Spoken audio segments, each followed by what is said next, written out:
Hello and welcome to International Actionists podcast, where we discuss noise and related fringe experimental music and all of the culture and community surrounding that. Today's episode we are calling The Spread of Noise, and we're going to basically be focusing on noise releases, packaging, labels, distribution, just how noise albums are put out there into the world and how people consume them and things like that. So, to kind of kick off this topic, I thought it'd be interesting just to kind of compare and contrast noise releases, noise labels versus more mainstream, commercial, popular music labels and releases. Just how they're similar, how they're different. Um, yeah. So, do you guys have anything to get started with there? Yeah, well, noise is definitely like separate from the commercial and mainstream. I mean, it's sort of intrinsic to the genre about being like unique and solitary, I suppose. And the the whole scene has like a focus maybe on the physical object and like collectorship somewhat. There's lots of like trading, there's lots of like rare stuff.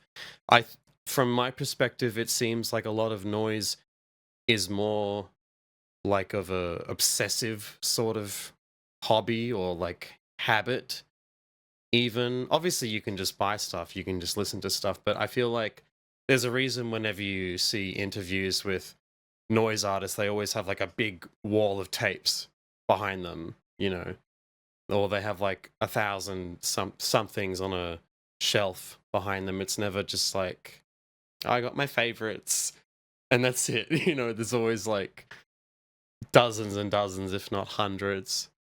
Um, I believe a lot of the um, interest in it probably stems originally from, I think, what seems to have been the beginning of the noise culture and industrial culture, which was a lot of mail art. I don't know if you guys are super aware of mail art in general or like its history sort of, but it as far as I'm aware, it was like especially in the 70s and 80s, like a big thing. Um, and like obviously there was a visual aspect of a lot of people who went off to do other things would make like paintings or collages or things like that and mail them to each other. And it's usually like a one of one thing made specifically for that person, and they have connections internationally and send those back and forth. And apparently that, as far as I'm aware, that's how a lot of early noise stuff and industrial stuff and like experimental tape music and stuff was spread, and sort of why some people were even creating it was to make, a little cassette tape recording of weird stuff and send it off. I know the Haters did that. Merzbow was part of that. That's a lot of people, if you hear like interviews or read interviews, a lot of people said they were like in contact with Merzbow, especially early on, or like Jupiter Larson through that. And I think that kind of makes a lot of sense with people making these like art objects, because it's, in a way, even unconsciously seems like it relates back to that almost.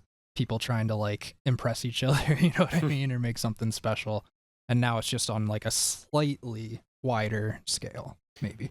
Yeah. I mean, it's definitely like that's been the tradition of, you know, physical releases kind of being the main focus, and that's because like originally that's the only way that you could distribute noise, just like by sending things through the mail.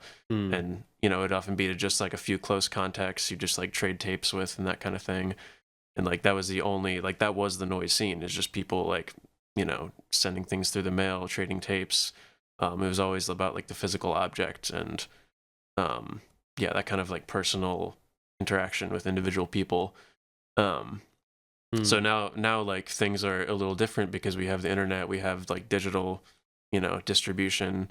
And Mm. going back to kind of like the you know mainstream commercial kind of records versus noise, like now digital is become kind of the default standard for mainstream music.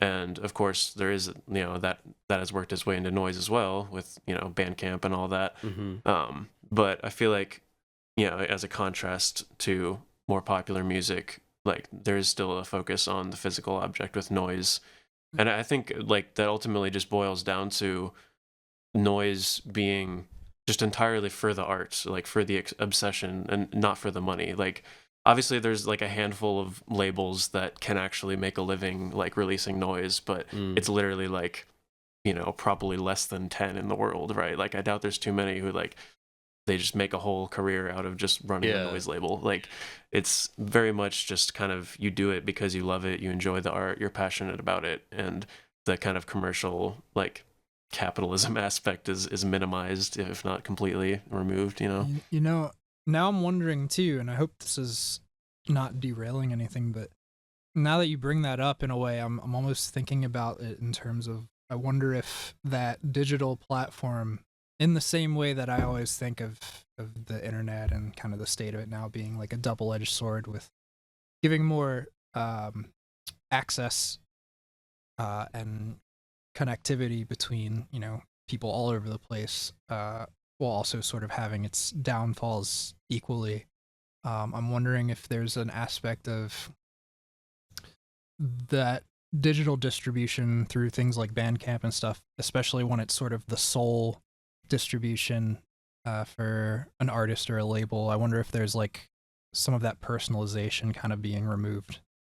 Now obviously, with labels doing the physical stuff, like you're saying, that keeps it intact to some degree, and clearly with a culture like the noise culture, like kind of the underground tape trading people or whatever, they're keeping it very much alive.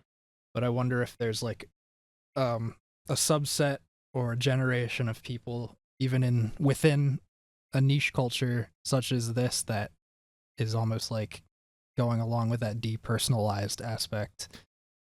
What do you mean by depersonalized? I think I'm thinking about it in terms of like you're saying, like that physical art media aspect. Even when it's like created on a more of a mass scale, it's still sort of something that's, especially in this subculture, like a very purposefully made item.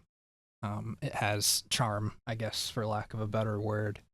And then maybe with something like solely through digital, or someone who's consuming solely through digital, even myself to a strong degree, there maybe is like some of that gets lost along the way. Maybe it was part of the whole package. I don't know. We could probably touch back on this as we get more into this. I feel like I might be jumping ahead a little bit with that thought, but no, that's definitely I mean, like, valid.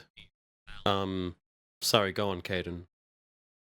Yeah, well, I was just gonna say, like, I don't want to give the impression that I think releasing something or just digitally on Bandcamp makes it like not like a real release or anything, or not like a complete release. Neither do I. Like I know we mentioned Yubo on the previous episode. Like that album Origin of My Depression was just like a random Bandcamp upload, and it turned out to be like one of my favorite albums ever. And now I have it on vinyl and everything. Out of necessity, you know what I mean? Is that yeah? Way. So like, I'm not trying to, I guess, think about it negatively entirely. I'm just, it's just popping. Yeah. But like at the same time, I think a lot of artists do see it as like it's a noise album, a noise release isn't just the audio. It's like everything. It's the packaging, the visuals, the themes, the concept, whatever. Like it's all of that together, and it becomes this like singular art object that you can actually hold in your hands. And, I feel like and there's something kind of special about that. I feel like if you imagine like a pop star rolling out an album, they have it all. They have like a PR team, and they have management, and they've got it all planned out. They're going to release X amount of singles. They're gonna announce it really far in advance and do the waterfall strategy, which is maybe like 4 or 5 singles from the album. They're gonna have photo shoots. They're gonna have social media posts tailored to it. They might play shows like to hype up the release, and then it comes out, and then like they're doing interviews and they're doing more shows, and like they might release remixes and all that. That whole process is part of like the product. It's part of the marketing of the product, and because there is so much money behind pop music, they can do that, and that's why pop music is popular. It's in the name, right? I think that that whole process still happens for noise, but instead of like PR and photo shoots and remixes, it's like drops, it's like collections, it's like batch releases on a label, it's a nice looking Instagram post, it's the nice copy text alongside the album, you know, like, I don't know, something like mystical or sort of about the album, and like it's like all in service of hyping it up. I was going to say mythologize it, which maybe is true, but it's also a little bit wanky, but whatever.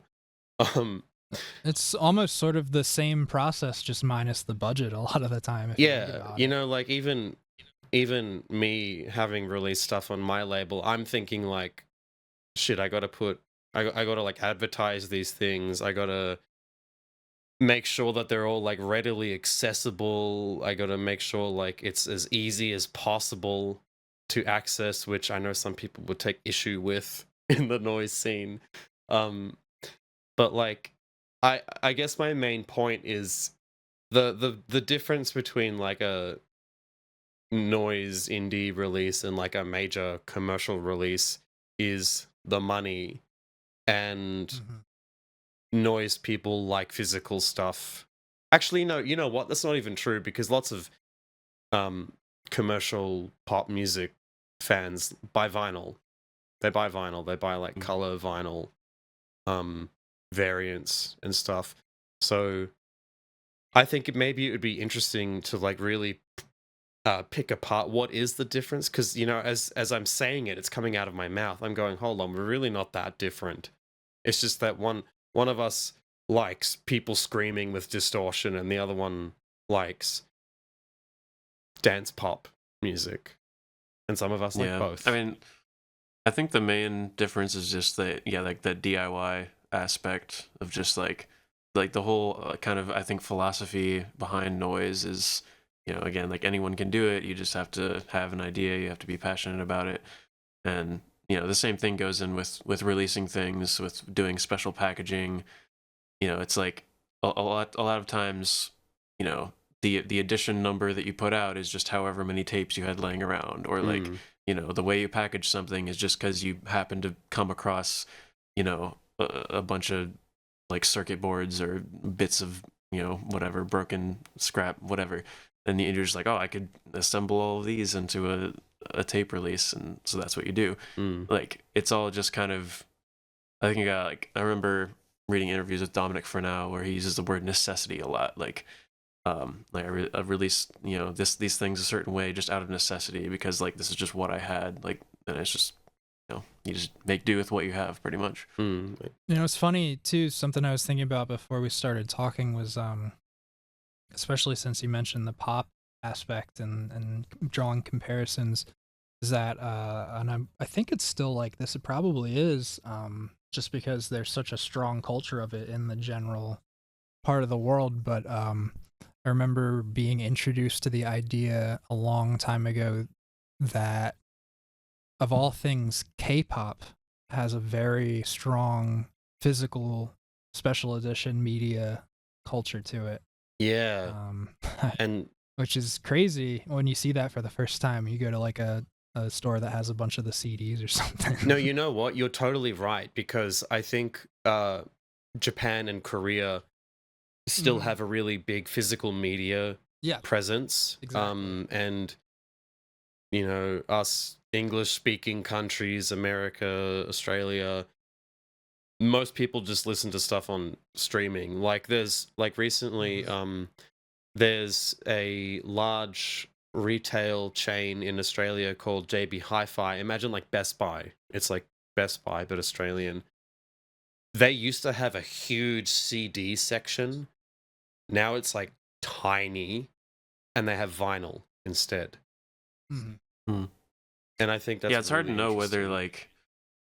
it's hard to know whether the kind of vinyl trend is going to be like just a trend and it'll die off and people will just stop caring about that, or if like the kind of I that want have to a have a strong physical feeling thing will like it. continue.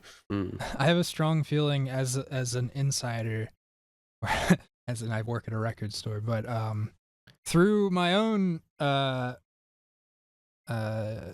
you know, things I've noticed, I have a strong feeling like it's, I don't know if it's entirely on the way out anytime soon, but believe it or not, things like CDs I think will usurp it to some degree, or at least have already started somewhat, which is kind of interesting.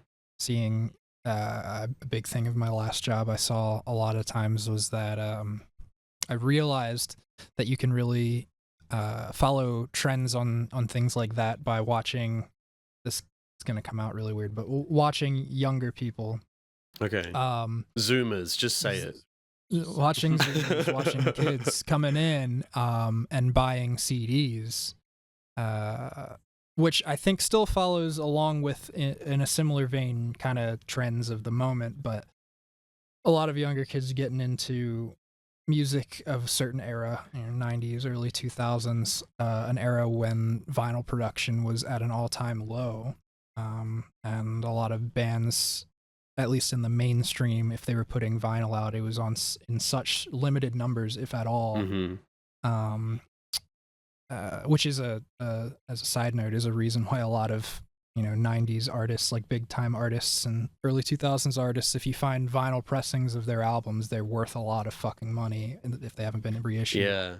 But they were buying used CDs of My Bloody Valentine and fucking Nirvana and stuff, because that's the accessible way to get a physical version of it, and for cheap. And I think that it's kind of interesting to see. Yeah, I don't know. I think that there is an argument to be made for sure. Yeah, I don't think like any physical media will ever truly die. I mean, there are even still weirdos out there making like the Edison cylinders, but like, or 8-tracks. or yeah, DIY people doing 8-track tapes and stuff. like that's a good way to segue into like noise on physical media, because part of the physical media aspects, the collectorship and whatever about noise is like sometimes, it is just on weird formats, which I'll get back to in a sec. But what I was going to say is I don't think any format would ever truly die and go away, because I mean, it's like they can get harder to produce. Like, for example, that happened with cassette decks. So any modern cassette deck you buy, they're all using like the cassette transport thingy where the cassette actually goes into. They're all copies, they're all like duplicates of some old design, and there's only like one left. Much worse duplicates. Yeah, and there's only like one left. I watched this really interesting video recently on I think it was The Verge's YouTube channel, about like modern cassette decks and CD players. And they showed like this nice, sleek aluminium box thing. And it was like, that big. And then he compared it to like a cassette Walkman you could get in the early 2000s. And it was like that. It was this little thing, and it was all contained in its own like clamshell thing. And like the reason why those don't exist is because no one makes them anymore. The technology to make them is gone. And so all we've got left is like this preset thing that is easily available, and there's like no demand to make them small and efficient anymore, because it is just a niche thing. I mean, another thing is like I swear I'm not just talking out of my ass, because I did read this somewhere, but I read something like only 50% of people who buy vinyl have a turntable.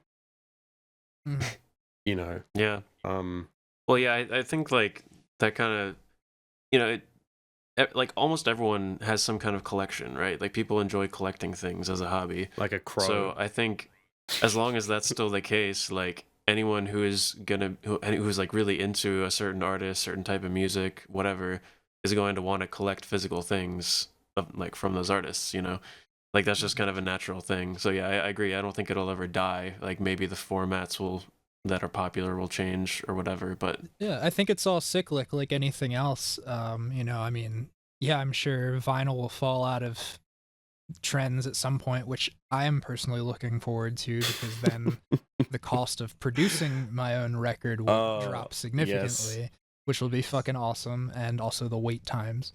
right. But just the same, it could come back in another decade or two. You know what I mean? Like it's Mm-hmm. because yeah, like you're saying, it's a physical thing that exists. It's not going to just disintegrate. I mean, some things do, but I don't think any of these chemically produced, plastic objects are going anywhere unless we purposefully incinerate them for one reason or another. And we see right now how fast these trends come in and out of fashion. You know what I mean? Like one person can set the ball rolling on this kind of stuff at any point in time. So yeah, I think, I don't think it's going anywhere. And especially with subcultures like this that are going to keep this stuff alive no matter what. I mean, similar to the noise culture, just as a part of something that I was a part of for a long time, and realized there's just as much. There's like a similar thing going on with sort of I guess you could say the DIY culture in like a lot of the punk and punk subgenre communities, screamo, emo, hardcore, things like that. I mean, that's a big part of, if you look up, like go online and look up demo tapes that are now highly sought after of some of the big names in like the classic screamo world. It's a lot of like hand dubbed tapes in a manila envelope with stamped or screen printed things and all it's like the same thing, so which just goes to show that if I can name off the top of my head these two general subcultures, statistically there's got to be plenty more in some form or another, you know what I mean? Yeah, I think that's definitely one of the coolest things about like noise releases, and is how they just we keep these very obscure and unpopular formats alive, and that kind of goes into maybe we can start talking about the very weird packaging that a lot of noise releases are put out in, and just the fact that like I feel like a lot of what ties that together is just being inconvenient or like inaccessible in a way that matches the audio, also being like this very difficult to penetrate kind an of thing. Anti-art release in all aspects. Yeah. Did naturally you guys... the packaging then is hard to... Sorry. Yeah, go ahead. Did you guys see what Hospital Productions said in a recent newsletter like the other day? It's perfectly relevant right now. It was this. I'll read it out loud. Your support is greatly appreciated in our continuance of handmade items and belief in non-optimal physical relics. Yeah. Non-optimal. There you go. Exactly. Yeah. I mean, that's just them. That's just them. Fine. And there's other labels like Helicopter and Tronics who'll just put out a good-looking digipack CD, or like any other. But if that's coming from Hospital, which is essentially, arguably, one of, if not the biggest of this whole world, what I mean? Weird shit zone. Right. Yeah, and I think like Hospital are kind of doing an important thing where like a lot of the people putting out these kinds of very strangely packaged like art objects kind of releases are just kind of unknown and obscure and just like literally just piecing together random bits of garbage and whatever, that's the release. Like Hospital are kind of like putting a little bit more of a budget into that, right, and like actually releasing it for like a decent amount of money and actually getting people to buy that. So it's like it's taking something that would otherwise seen as just this like weird obscure outsider like thing and making it making it more legitimized. Yeah, I know a lot of people like take issue with that because of the prices, which I don't completely disagree with, but I also think that just as art objects on their own, like as art, it is like quite interesting, and it's also I think it shows like that some people really do want this stuff. Some people like Mm. are insane freaks enough to like buy what could have just been like one tape on a C90, and it's spread across like 10 C10s. Okay, well, it's not a C90, it'd be a C100, but you know what I mean. Yeah. Like some insane shit like that. The only other example I can think of is the field recording artist Gabby Lasonsi. She has some album and it's on 6 CDRs. And I don't mean mini CDRs, I mean like normal CDs. And like one of them is 45 minutes, one of them is like 60, one of them's 30, and then one of them is just like 1 minute on like a whole CD. It's just a whole ass CD with 1 minute on it, and it's like, Yeah. why not? It reminds me of the too at the end of the day, I mean, that's, I think, one of the big arguments too is as we keep saying the word art.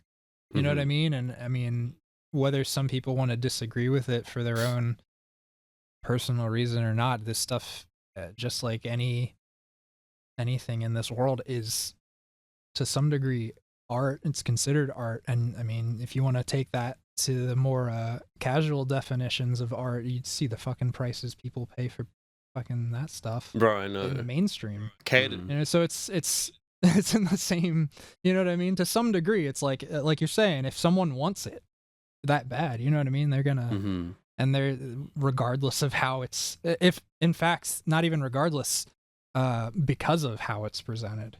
You know what I mean? You should see how much money like video game people will pay for stuff. Oh, I know. Bro, like I know. I probably said this last time. I'm gonna say it again. I'm really into arcade games. There are people who spend thousands of dollars on a PCB, a printed circuit board that's like this big, and it has a game on it. I've seen it. Yeah. Thousands of dollars, and it's like, bro, emulate it on your computer. It's free, or buy a port on a console. All right. Or fuck, I just heard on another thing someone talking about Hideo Kojima doing, like, I think it, they didn't say who it was in collaboration with, but if I had to guess, it would be Acronym, the fashion brand's collaborative jacket made in the style of Death Stranding. That's like $1,500. Holy shit! Yeah, like fashion that. is a perfect example. I mean, and that's two worlds of it crossing over. But yeah, it's exactly. Yeah, dude. Okay, now we're going on a tangent. This happened with no. Yeah. maybe we, because I could just list examples all day. Maybe I shouldn't go there. I think we get the point, though. You know, I mean, it's like, yeah, it's something that, going back to what Caden said, is people are like wired to collect. You know what I mean? That's all it's about. It's like, you just, like, people who are like really into their collection will just want the most obscure, rare things, and will pay any price for it. And it's not about like playing the game or listening to the album or whatever. It's just about owning that very rare item that's like a holy grail, you know? Bringing a piece of it into your actual real life. You know what I mean? Something that you share something on a psychological level with, and now you're kind of manifesting it into the physical reality by paying $300 for that. I go back and forth so much on expensive stuff I've bought, and one day I'll be like, this is bullshit, why did I pay this, you're an idiot. And the other day it's like, no, it's the physical aspect, I own the thing, it's special. And they're both correct, right? Or am I just coping? Yeah. I don't know. Don't talk to me. Yeah, I mean, it's like, it's hard to like justify it sometimes, because it's just like, this is just kind of, you know, what's the point of me spending all this money on something that I could just listen to online? But, you know, at the same time, like, this whole thing is ridiculous and absurd. Like, everything to do with noise is just like insane, and like, actually, you kind of just gotta. What are we on this planet for at the end of the day? Is just dropping all our money. Like, whatever makes you happy, you know. Exactly. Yeah. But yeah, like we were talking before about the formats of noise, and obviously number one king is the cassette tape. I would say. And then there are some, and then you've got CDs and vinyl, they're floating around. And then I'd say there's, you know, sometimes you'll see an 8-track, sometimes you'll see a weird thing like a floppy disk. like a lathe. I got cut. one of each in my collection. Do you? Cool. I don't have any floppy disks.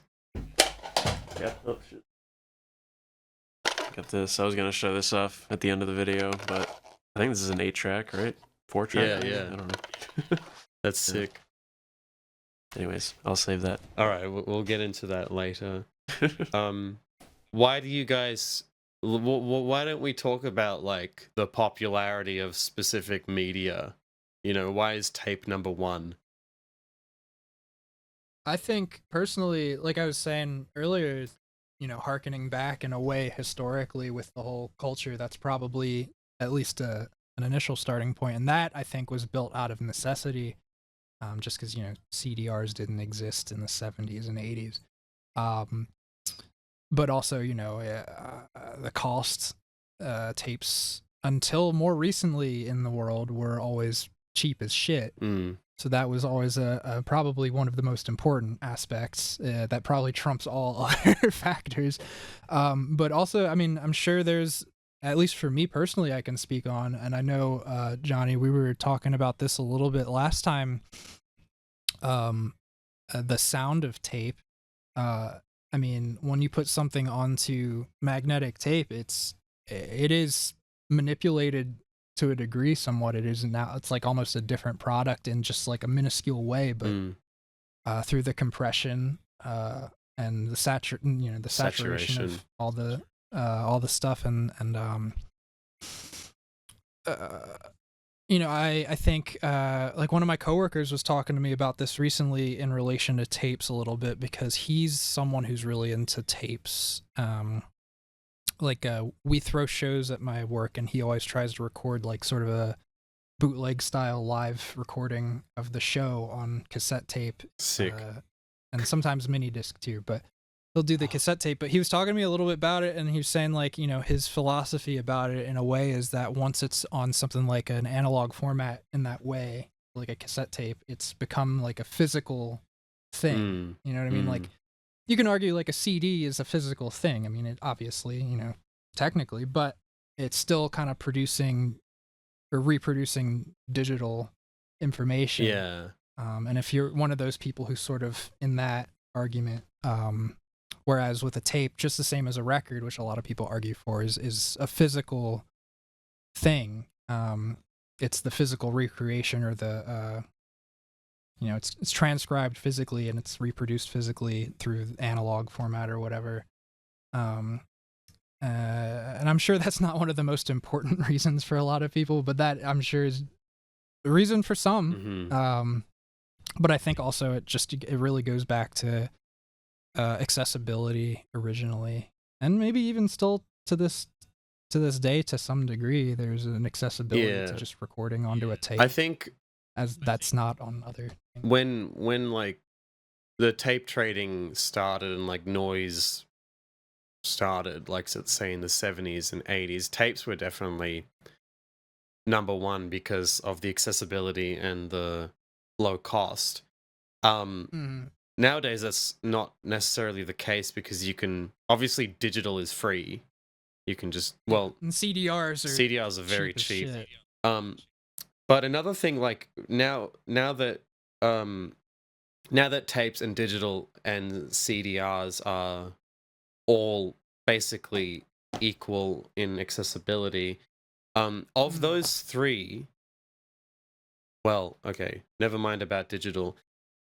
Tape is the only physical format that you can make yourself that mimics a professionally duplicated one.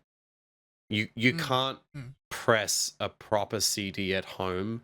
You can't press a vinyl at home, and I mean you can do a lathe cut, but that's a bit different. But so I think that's a really interesting like argument for tapes, in that you can make them yourself to the same quality essentially that you could get from a factory. And yeah, like the physical aspect like you were talking about is undeniable. Then we could like get into ontology about these media, which is maybe a bit beyond the scope of just a noise podcast, but it is something interesting to think about. But yeah, I remember like one time I had an interaction with Moss Harvest on Twitter, the person who runs Aught Void, I believe. This was a while ago, and I was talking about like I found a Richard Ramirez CDR in a record shop once. It was Crash at Every Speed, and I bought it thinking, holy shit, like as if I just found a Richard Ramirez thing in a random record store. Brought it home, put it in my CD player, it wouldn't play. And I was talking to him, and he was like, yeah, CDRs expire. And I was like, Yeah. fuck. You know?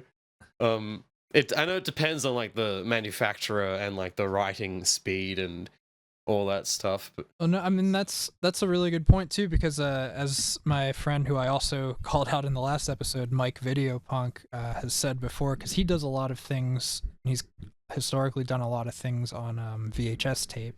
I mean visual stuff, but musically driven or sound art.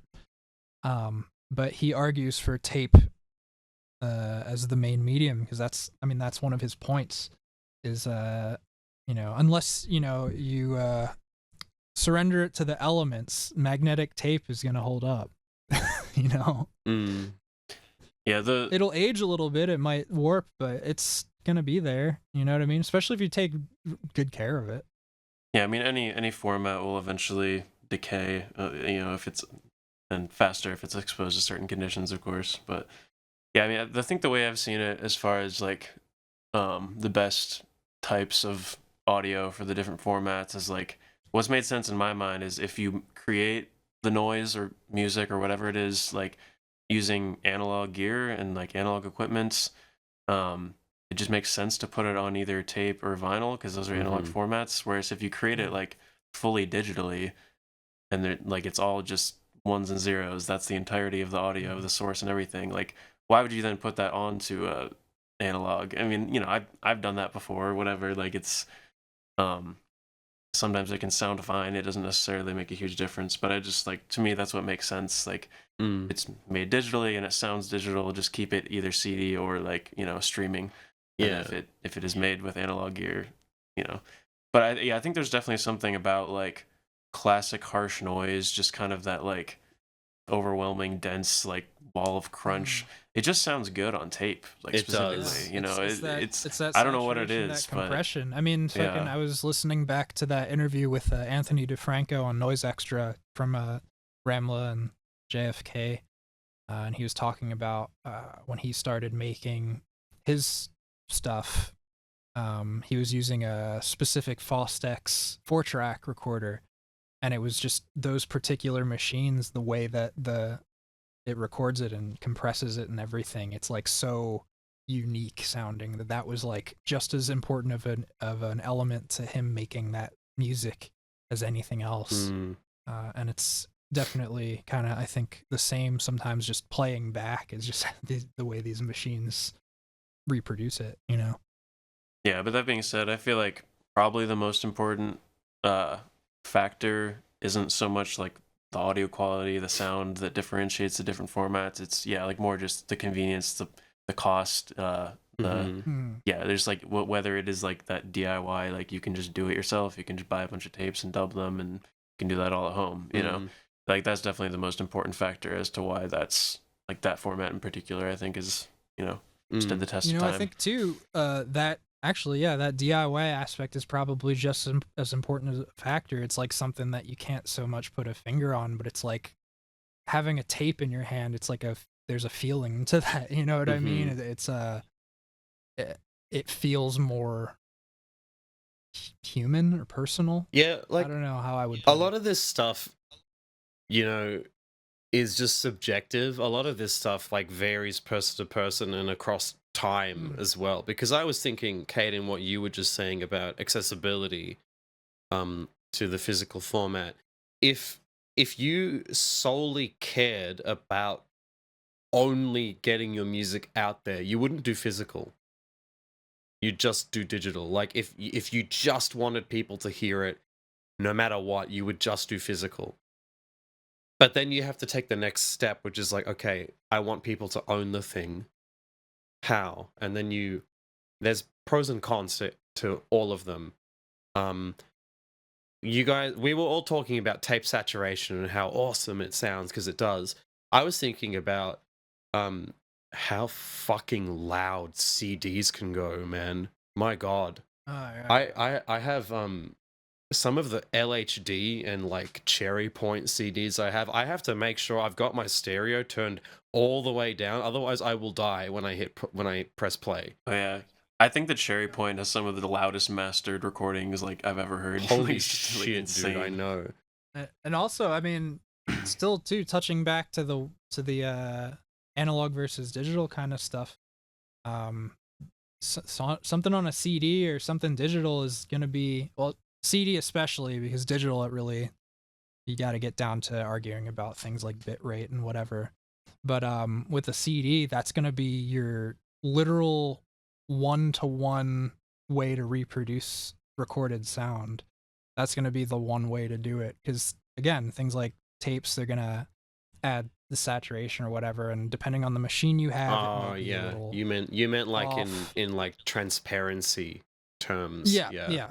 But like or like a record, is obviously gonna be affected by dust and Mm-hmm.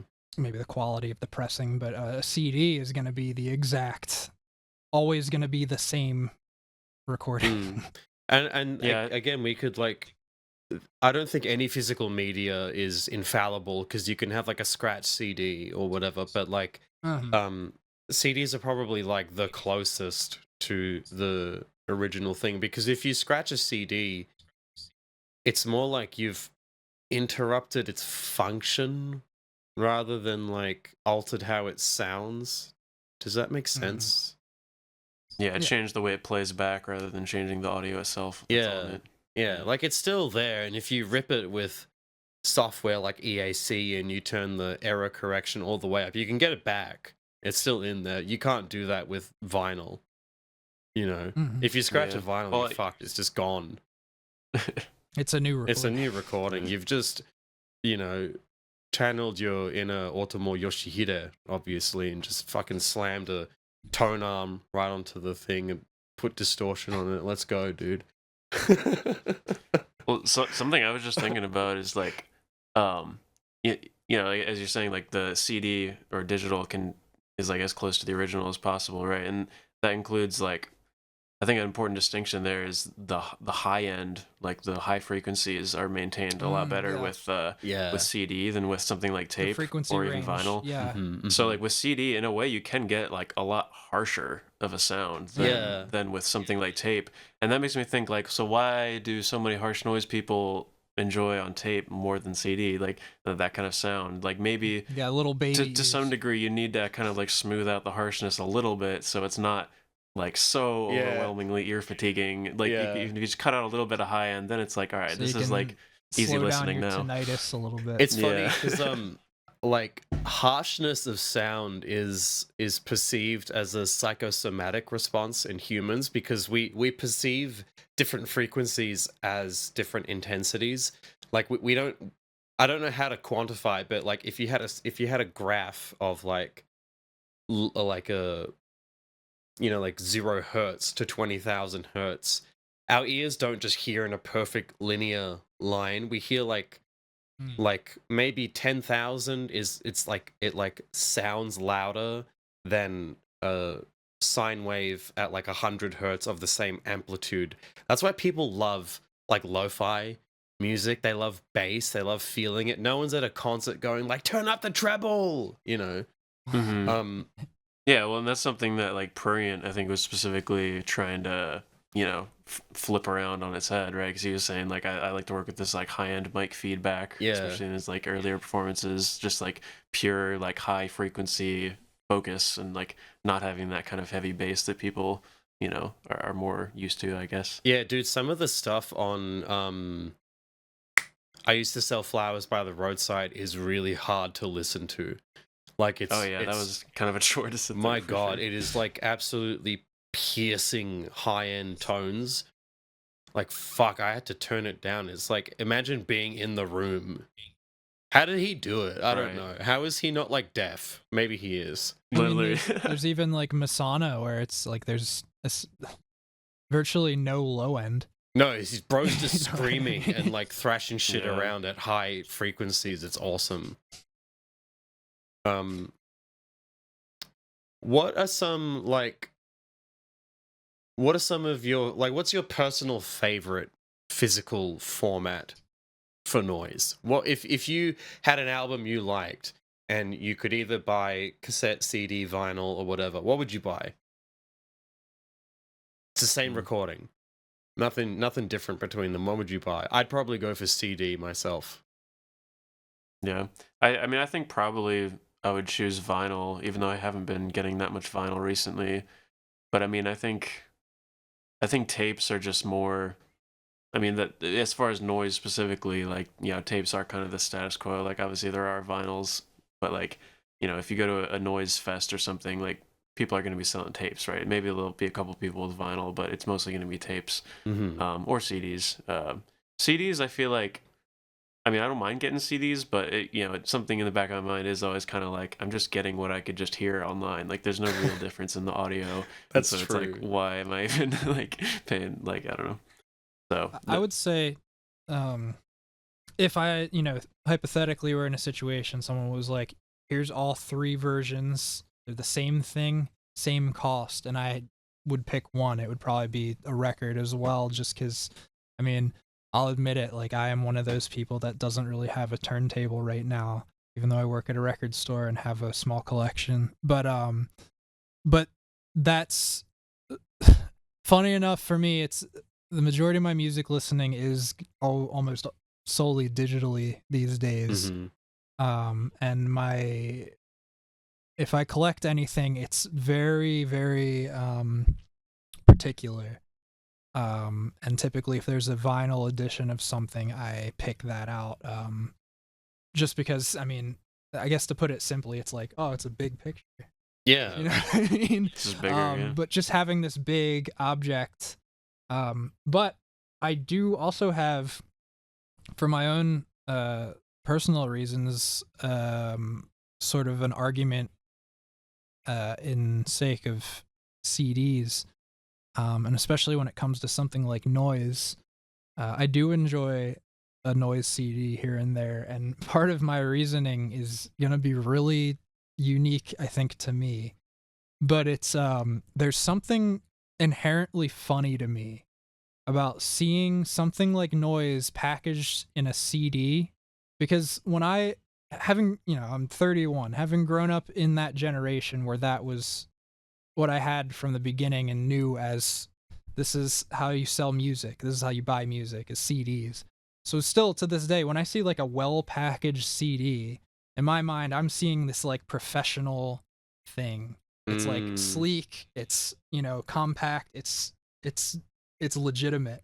And so to have a CD of like a noise release there's just like, it's just funny to me in a way, and I love like having that. I think like one of my favorite CDs I bought is Lawn Guy by Incapacitants. Oh yeah. Because there's As Loud as Possible, which I have the record of. It's got the picture of them drinking, but Lawn Guy is just a different picture of the two of them drinking on the cover. Yeah. In color.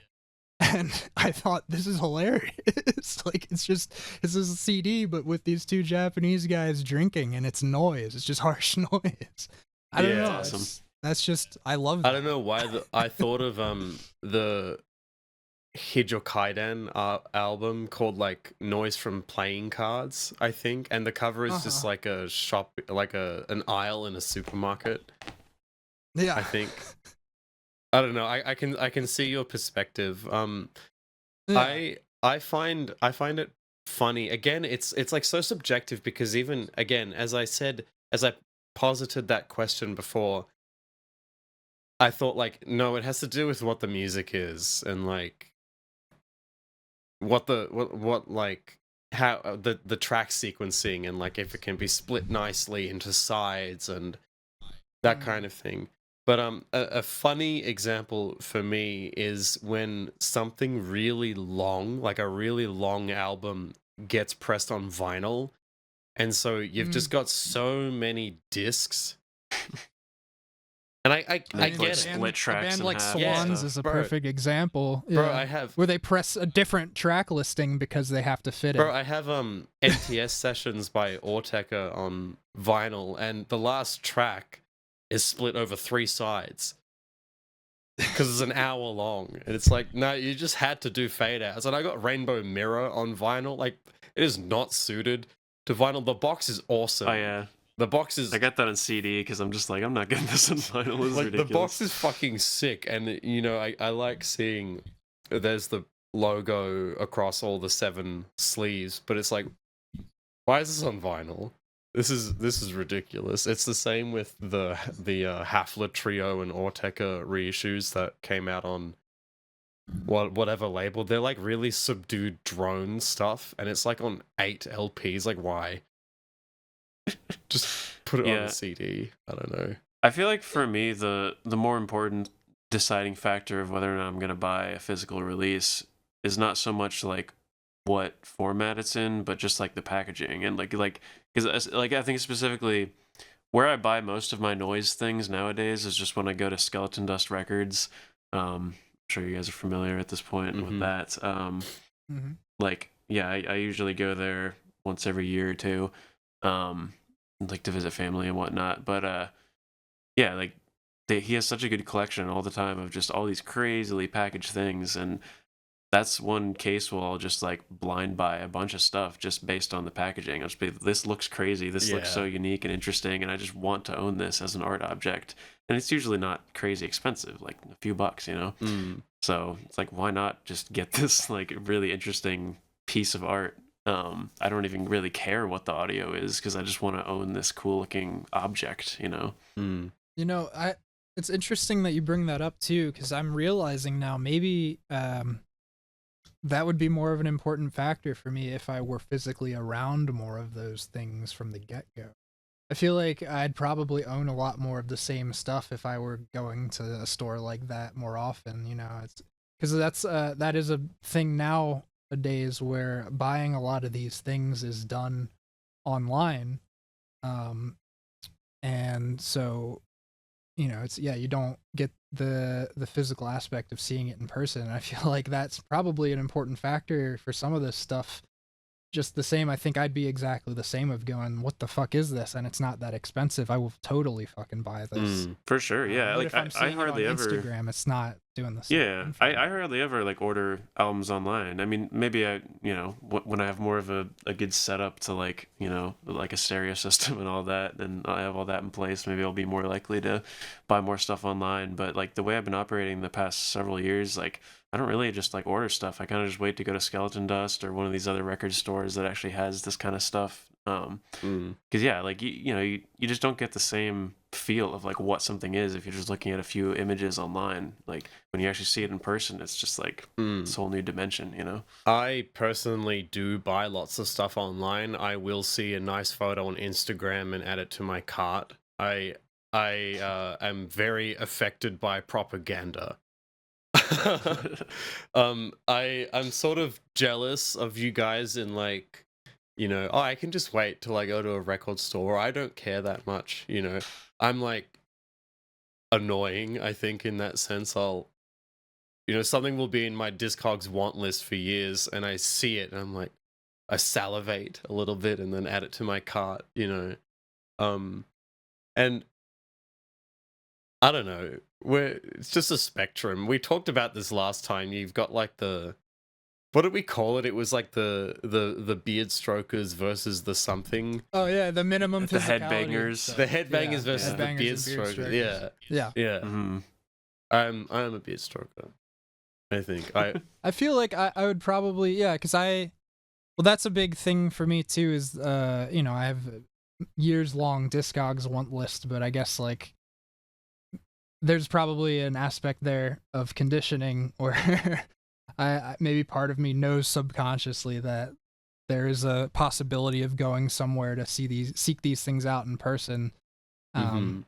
because otherwise I'm like financially freaking out and not really pulling the trigger unless it's if I'm buying things online like that through discogs or something, it's gonna be for like particular artists. You know what I mean? It definitely is more exciting to come across something you like in a record store rather than just like buy it online. Yeah. A couple. It's part of the curse of being into that stuff too. Yeah. Like I've had an awesome experience. Shout out the Searchers Records in Melbourne. Going through their bargain bin and finding Bermuda Drain. I was like, holy fuck. Nice. I bought it like instantly, and earlier this year they had Body Language, and it was like, that's insane. I found so many cool things there. And they had some like I won't just like list things, like we'd be here all day. But I mean, the one time I went to Thousands of Dead Gods before they moved, I still haven't been to the new store, but when I went there a couple years ago, I mean, I blind bought a handful of stuff. Dude, I went I to don't know their what any of it location fucking was. and they weren't open. That was like I don't know if they had already closed or moved at that they point, probably but do. when I went there, it was I like really I had wanted to to wait go there. outside for one of them to show up for a while. Yeah.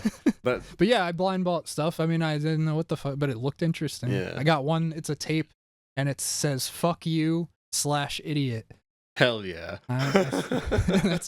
It's just like a colorful J card, and it says that in marker on the spine, and they were just like, "Oh, he bought the 'fuck you, idiot' tape." Look at this guy. Yeah, I'm pretty sure it's just harsh noises. I've blind bought stuff before at record stores. I can't really do it here in Melbourne because there really aren't record stores that have noise on tape or CD anyway. Like rarely you'll find vinyl. But like when I was in Tokyo last year, I went to a record store called Ned's, and I say record store, it was just some dude's apartment in Shinjuku. It had very bizarre opening times. It was like 3 p.m. till 7 p.m. like 3 days a week. And it was just this guy. It may as well have just been his living room that he turned into a shop. And I walked in and he had some insane OG stuff. He had one of those Napa Valley tape rack things on the wall, and he told me not for sale, and I said, can I have a look? And he was like, okay. He had all the original Ramler and White House stuff, like the first ones, and like the first Maurizio Bianchi and A-Trax Morgue stuff all in there. He had like an A-Trax Morgue t-shirt in a bag, like original packaging. And he said, "Oh yeah, I used to what's the word? I used to correspond with Marco." And I was like, "Holy fuck, this guy's an OG. Who is this guy?" Yeah. And so, if I had access to a shop like that, I would probably be buying more stuff in person. But because for sure, I don't, I'm just buying stuff online. I'm just buying stuff from labels. I'm taking the L with shipping costs to Australia. But that's the dedication. You want those things, so yeah, you know what I mean? that just proves how much of a consumerist piggy I am. Yum yum. Capitalism got another one. I mean, Just as a quick, not so much a tangent, but I might as well bring this up too really fast. But one of the best moments I ever had working in record stores so far, my last job back in Delaware, two moments that very similar. One, we used to have this guy who would regularly come and he would, consign records to us, and he dropped off. He was a weird older guy, weird little guy. It's very strange fucking character, and I don't know where these guys get this stuff, but he dropped off a collection for us to sell. And he went, "Oh yeah, also," and I'm sitting at the computer, my manager's taking the stuff from him, and he's like, "Also, I got this bag here. I don't know, it's just a bunch of noise, but you probably sell it or get rid of it." And I like immediately looked over, I was like, "Noise?" And I go through the bag, and I'll grab this really quick. 1 second. I'm very interested where this is going. me too. Okay, there's a bunch of stuff I had never heard of, and I still have it all, and it's really interesting. But the one holy grail that popped up was Whoa. that CD. Nice. Just like still sealed, just in this. You know what I mean? Wow. And so got that, and then similarly, another guy came in who I became friends with right after, and we hung out a couple times and still talk now and then. But this guy came to check out the store and also sell some stuff. And I had just got back from a lunch break, and I sit down and I look in front of me, and there's just a pile of recycled tapes. Oh, cool. And I was like, where the fuck did these come from? And the manager's like, oh, that guy over there. And I was like, hey, excuse me, who are you? And so my manager just gave all of them to me. So I just... Wow. But yeah, so it's nice moments to get this stuff for free. That's so Just getting sick. lucky with random noise drops. Yeah. Oh man, I'm jealous. So I always pray for those moments. Clearly they've happened in my life. Maybe they'll happen again. Someone out there was listening and answered your prayers. Thank you, noise guy. I guess that's JoJo. I don't know. Yeah, I definitely like recognize my privilege of just like having access to noise-focused record stores, even if it's like a couple states away. Like, you know, it's something, right? And a lot of people just don't have anything like that anywhere around. So yeah, it's like, of course, if you don't have any place to shop for that kind of stuff in person, your only alternative is to buy stuff online, you know. But hopefully that kind of thing will become more widespread as time goes on, and there'll be more record stores carrying that kind of stuff. But Yeah, I don't know. They're starting to open up a little bit more around here, even still. Like there's that what's that one Unchanged Mind in New Jersey. They're relatively new, right? And that's like a big focus because the guy is Yeah. a noise artist. I've been wanting to go there. Yeah, And me looks cool. too.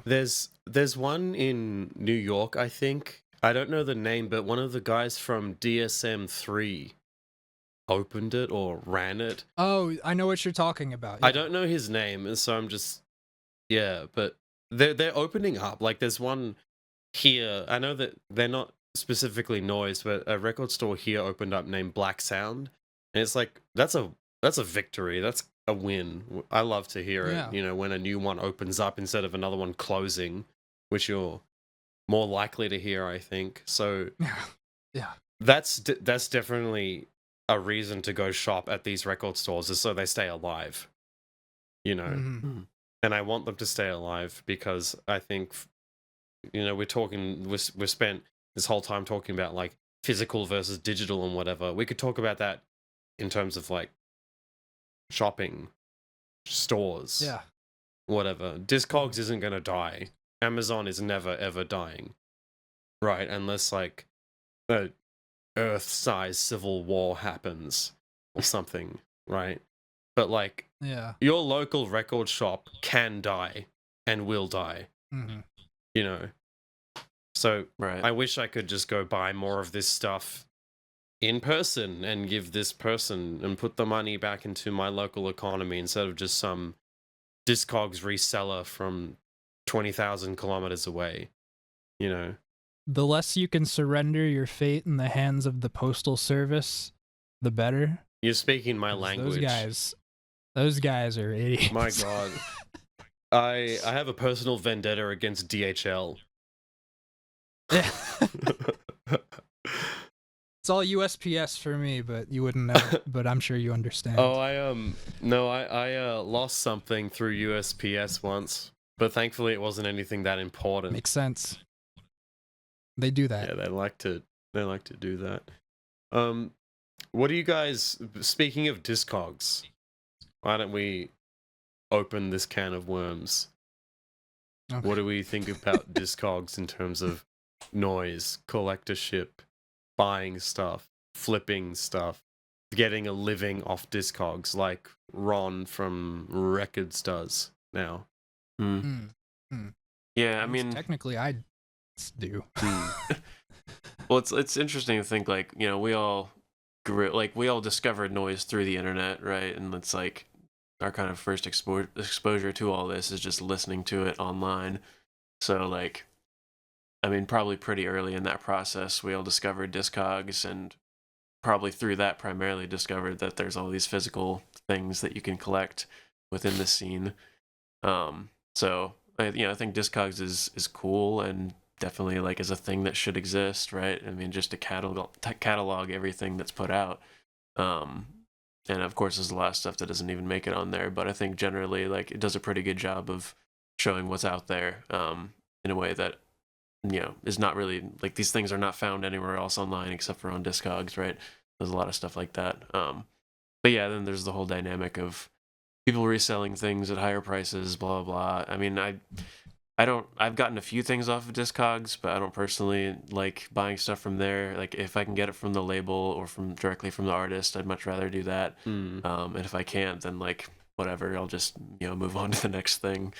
So I'll try not to take too long to say this, but so first and foremost, I think one of the most important factors of something like discogs, which gets eclipsed a lot by the marketplace existing, is the whole purpose of the website from the get-go, which initially was for electronic music, but obviously has branched out to everything.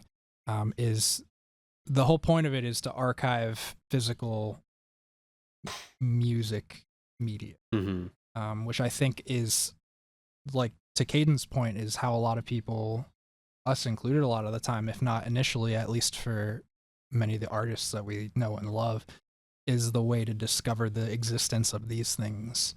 I'm one of those people who to this day will, if I have things in my hand that aren't on discogs yet, I do my due diligence and I take my photos and I put in my information and I put it up. I do the same. I submit it. Yeah. I get into an obsessive mode for hours when I do it sometimes. Dude, I have a whole list of like things that I just need to add to discogs or like rate your music or whatever, and I'm just like too lazy to get to it. I'm like, I don't want to add. I wait till I have like a manic night and I just do it.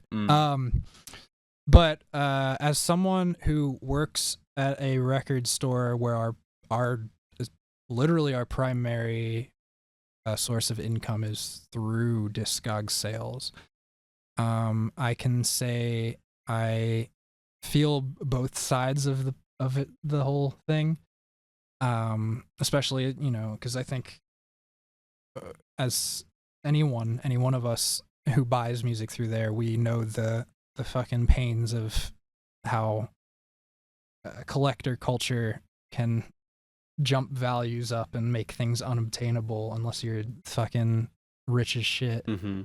I will say that my job, thankfully, we work under the philosophy of selling things for what they're actually worth or undercutting. And I'm sure plenty of other sellers hate us for that, but we are one of the top sellers, if not the top seller, at least in the United States, and this is why. But yeah, that whole website is a can of worms, but it's, I guess if it weren't discogs it would be somewhere else, right? But I don't know. I think discogs, though, I give a lot of credit to the existence of it, because if not aside from the marketplace, even, it's like I said, its whole existence is to have an archive of these things. And I mean, a lot of my friends and I, we live under the philosophy as people who make types of music is it doesn't exist unless it's on discogs. So I think you've made a lot of people very angry. Oh, I mean, it's not hard to do in relation to discogs. You can say the simplest, nicest thing and people will get mad. Yeah. I think it's sort of like, I mean, I love it. I don't know. I was gonna say like, oh, it's a necessary evil, but no, I love it. I love discogs. I love browsing it. I love finding stuff. It's a perfect place for fucking nerds like us. Yeah. You know what I mean? Like we're just crows gathering shinies for our nest. I just like to have a list of all my shinies, essentially. Yeah. And it's, I mean, it is like, it is a social platform for like music collectorship and music sharing. I mean, I've like, talked about the collection value with other people and, feel a sudden pain in my side, as well as like laughing whenever I look at that number. But I've bought lots of stuff on discogs. I definitely unfortunately, probably have perpetuated the collectorship culture and like the insane price hikes. But I don't know, like I think Caden and I have talked about this sometimes. Like sometimes if I see something and it's expensive, I almost don't care. If I like the thing enough, I'll pay for it. Yeah. Which I simultaneously like take issue with, but sometimes it's like I just don't give a fuck. Give me the thing, you know. And the site is like mostly functional. That's a different thing. That's a different topic. But like you can buy stuff, and I like that you can filter with where sellers are from, I think, or at least what currency they're selling in, and like you can see if a seller has more stuff from your want list, so you could get a few things at once. Like in terms of that, like it's a functional, useful website, and I don't really take issue with the idea of cataloging everything on there. I take more issue in terms of like cataloging stuff and making the number go up with Rate Your Music, because that's different to me. Discogs is like, it's more just like a library. It's like you're checking out books at a library. You're like looking at the ISBN code. It's like, here's an artist, here's their releases, here's the formats they were on, here's the other bands they were in, here's the genres, here's the label. It's like facts and information, and it like tickles a part of my brain that I like. I know I have like read some people taking issue with why should everything be on discogs, because it's like too strict, not strict, but like too formal, I guess, in terms of something as like ephemeral or like magical as art. Like if either of you did a performance and you like smashed out a mini disc recording and threw it into the audience, should that go on discogs? No title, no anything. It was just a recording of that. The classic argument. This happened, and it happens sometimes with. Okay, no, I was gonna bring up Aphex Twin releasing something recently, and it was just a vinyl at a festival, and that was it. No, that deserves to go on Discog because it is a release. It doesn't matter if it was like widely accessible or not. But it's like, if I recorded this and put it onto a tape, and I just had it and I didn't release it, should that go on Discogs? The rule of thumb there is that it has to be accessible to some degree, I believe. There's a more academic way they work. I know they do that. Like, as long as it's accessible at some point in some way. Mm-hmm. Well, which is why you can put like Bandcamp releases up. Okay, fair enough. I mean, you still like you still get like stuff like those hospital releases that are like an edition of one copy or like 3 copies. There's a non-stop argument, and if you ever look at the submission notes for that kind of shit, it's just a shit show. But that's one of the big factors of Discogs, is that the vast majority of that, if not all of that, is all user based. That's people just taking the time out of their day to be nerds about it.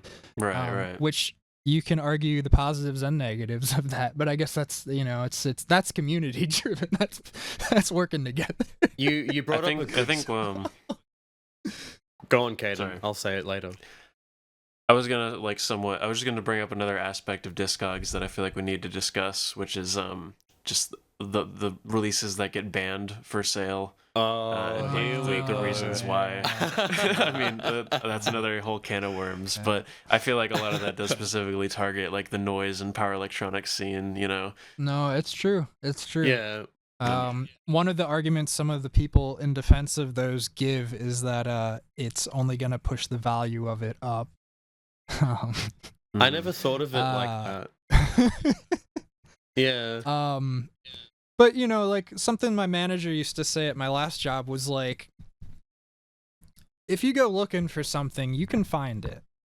or Mhm. at least you can find ways to find it, especially in that world. If certain types of people can find certain types of things if they look hard enough, you know what I mean? Yeah. And discogs isn't the end all be all Mhm. just because you're one website, and also eBay and some other major retailers aren't going to sell it. You can find a guy. Yeah, I mean, Right. There was with a ton of these things on discogs that are banned for sale, there'll just be a guy in the comments saying, "I'm selling this, DM me." Yeah. Yeah. He right. my old manager, he would do these record fairs for the shop. And he told me that one of the guys, he would go around to the booth sometimes to look at the other sellers, and one of the guys, he had some bins out with the little cards, with the genres, and one of them was just labeled hate. Oh my god. Shit. Damn. I mean, not wrong. Like, what? I forgot what I was gonna say, but we'll talk. Let's talk about this now. I don't think it's necessarily wrong to like ban stuff for sale, because of my political leaning. If I go on and I find some like racist shit, yeah, don't sell it.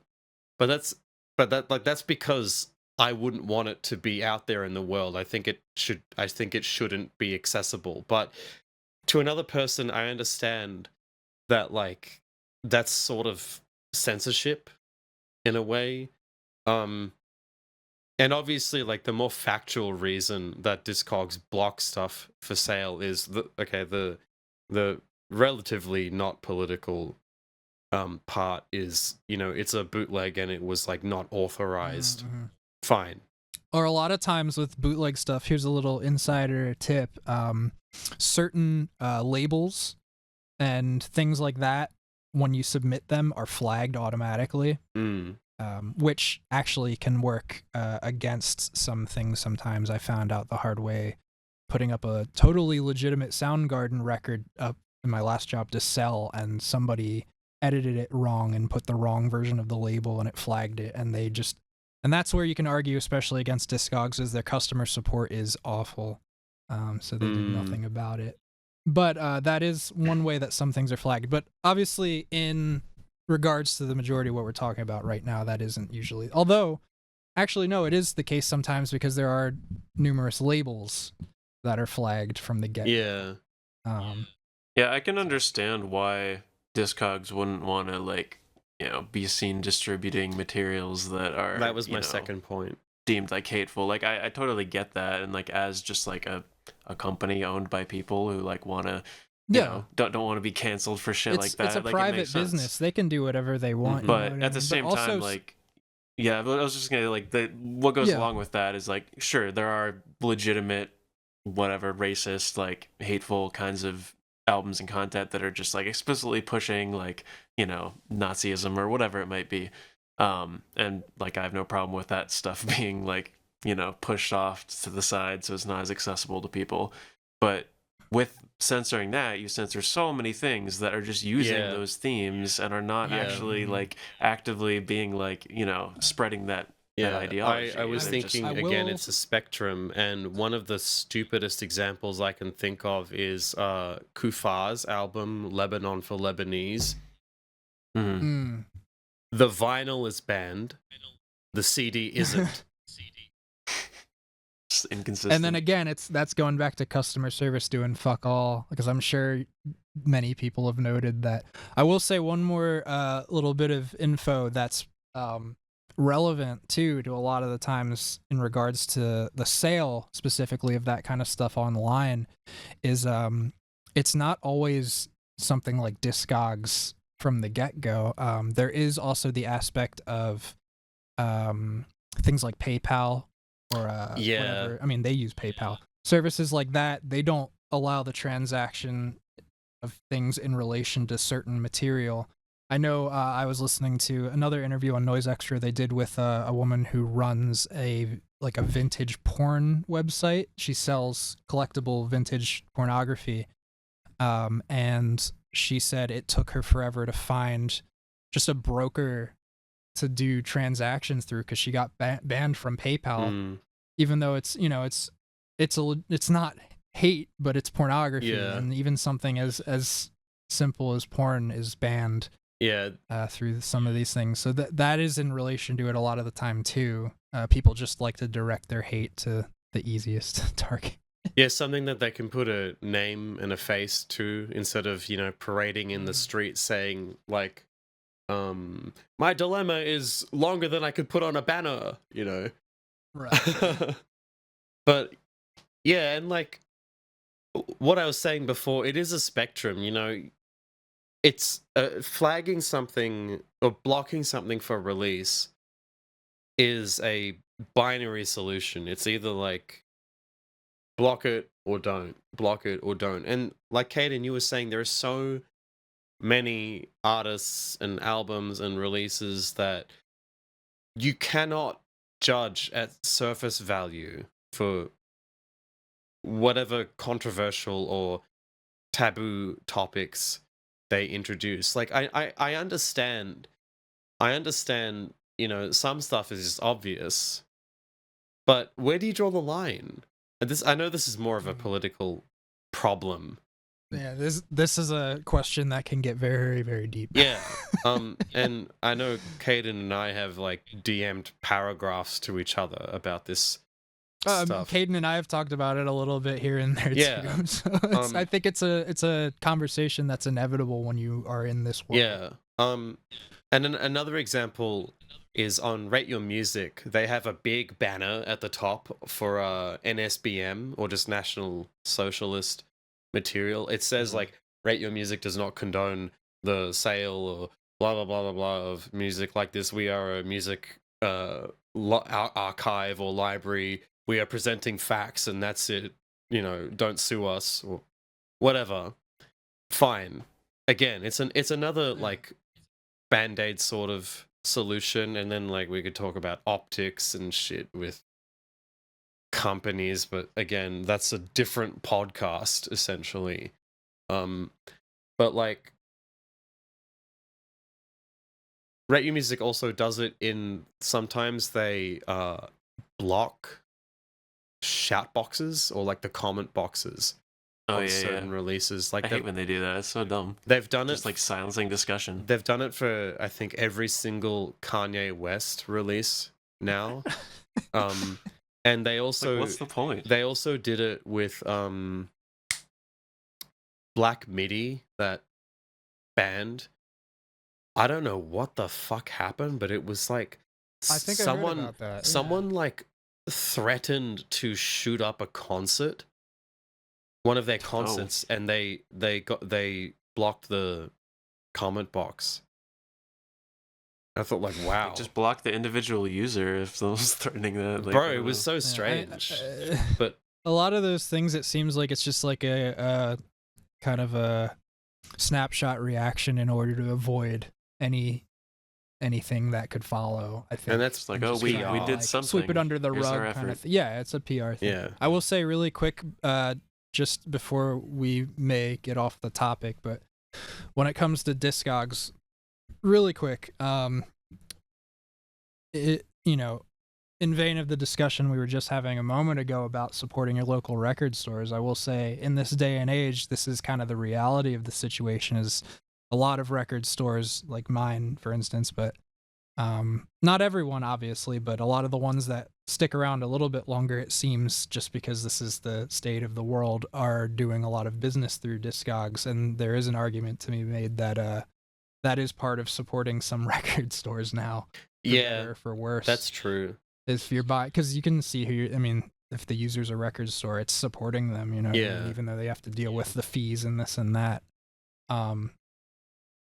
But yeah, sorry. Yeah, for sure. Go on. Yeah, I was just gonna say, just to kind of wrap up the discogs discussion, like, and the topic of releases that get banned and whatnot, like, something that's important to bring up, I think, and it's something that is very hard for people who are outside of this scene and this community to understand, is that a lot of noise, industrial stuff, since the beginning, like, the attitude has oftentimes been, you portray these very extreme negative things that happen in the real world, like you're putting that in as like topical material, themes, imagery, whatever, into your art, into your album, but you're not doing it as a sort of like protest or like arguing for a specific point in the way that like punk or hardcore might do. It's like taking a criminology course and studying serial killers. Yeah, It's like more a case it's more of study like an sometimes. objective like analysis, or just kind of like presenting this information to the viewer, and then it's up to you as the consumer of that content to decide how you feel about it, what's your reaction to it. But a lot of this stuff is like, yeah, it has all this like edgy extreme content, but it's not like pushing an ideology or anything. It's just kind of like, here are horrible things that have happened in the world. Like, think about And it. sometimes it is, and sometimes when it is, it feels like, at least from an insider's perspective, it's a little bit more obvious. I will say too, really quick, and this is bridging the two. But yeah, if people are getting mad about blocked sales of their racist shit on discogs, support the label, support the artist. Right. Buy direct, right? Yeah, I know. It's like it Fucking almost put doesn't your even money where your matter. mouth is. Jesus Christ. Yeah, and like what you were saying, Caden, it's like try convincing the mass majority of people who find a weird tape like that to view it in a objective way. You know, and obviously it's so hard to tell because that's the beauty of art. It's not just facts, it's like perspectives and subjectivity, and it to a degree that like we cannot just explain verbally, you know, why someone does something. I'm not like, for anyone out there listening, I'm not trying to like excuse some of this. I'm just saying I feel like it's impossible to sometimes ever truly know what an artist's intention is, because it is piss easy to just lie. You could just lie. You could have all these fucking things in your head that nobody else will ever grasp. And it's almost like, you know, when you give birth to an art object, you have to manifest it. It has to coalesce into a binary way. It has to be a physical thing that people experience. Like, I can't just talk at you guys about all my thoughts and imagine the sounds and this is how my brain works. And I feel like when you take something so subjective and so amorphous as like art, and then you sell it on a website like Discogs, you have to tick boxes. It has to, you know, dot the T's and cross the I's. It has to have labels. It has to have a flag. It has to be put into binary categories, because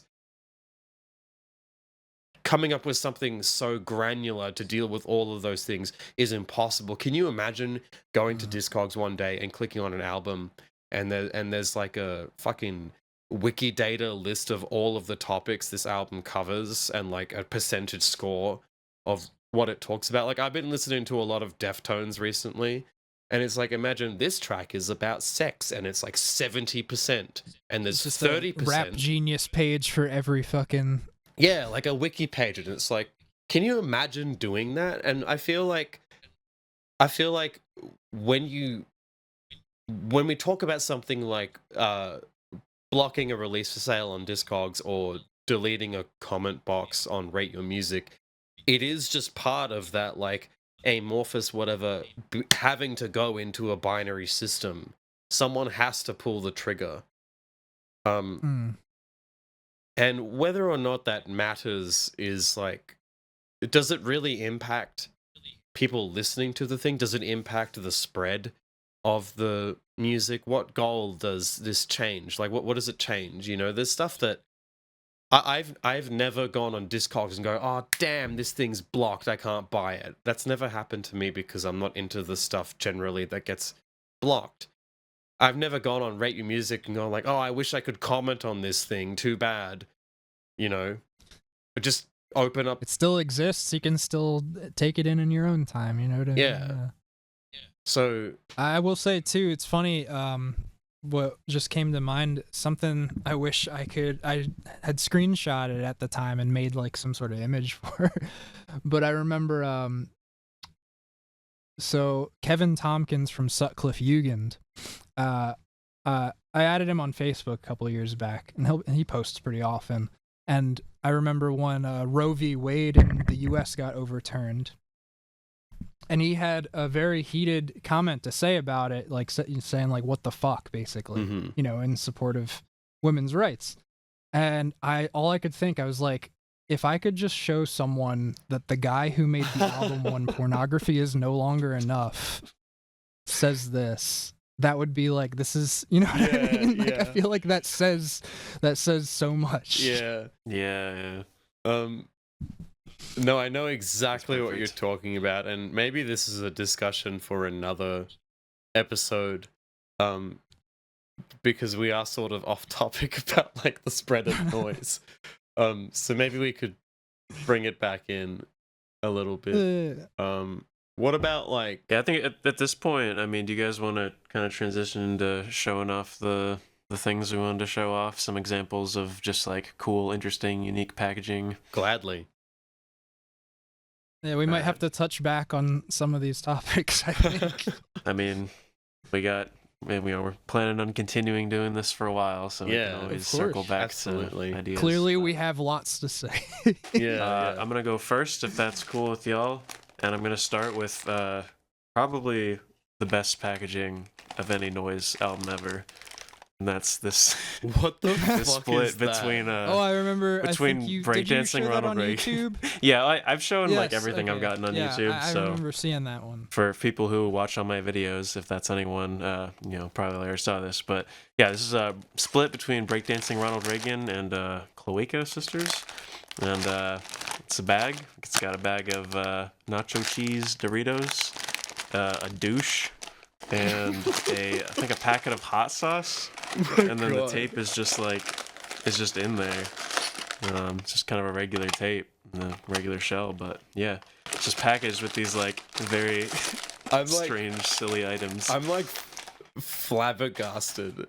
I'm like in shock. Are you familiar with breakdancing Ronald Reagan? Yeah, but I only know like he's just some guy who gets naked at shows. I don't know what he releases.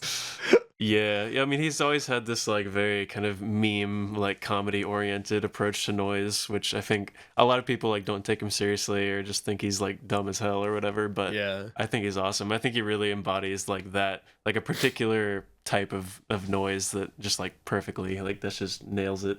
God. But anyways, that is so funny. Sorry, go on. Yeah, I just love, like, I played a little festival kind of thing, and someone was selling that at one of the tables, and when I saw it, I was just like, I need this. I think from that same fest actually is where I got this 8-track that I briefly showed earlier. This is from Yotzeret Shadim, and yeah, I don't know, it's kind of like Harsh Noise Wall. I mean, I listened to it on Bandcamp. I didn't actually listen to the real thing because I don't have any way to play this. You didn't pop it into your 8-track player? Yeah, don't got one of those, unfortunately. I do also have a floppy disk from Noise Stereo Emission. I think I have might a floppy reader if you want to borrow it. Yeah, sure. I don't even remember if I've listened to that one or not. I might have found it on Bandcamp, but God, yeah, I wonder how compressed that is. It'd be cool to actually listen to it. It would sound like shit, which is the appeal. I mean, that's Noise, 1.44 megabytes. Here's another cool one. This is from Will MK on the Presser Tape label.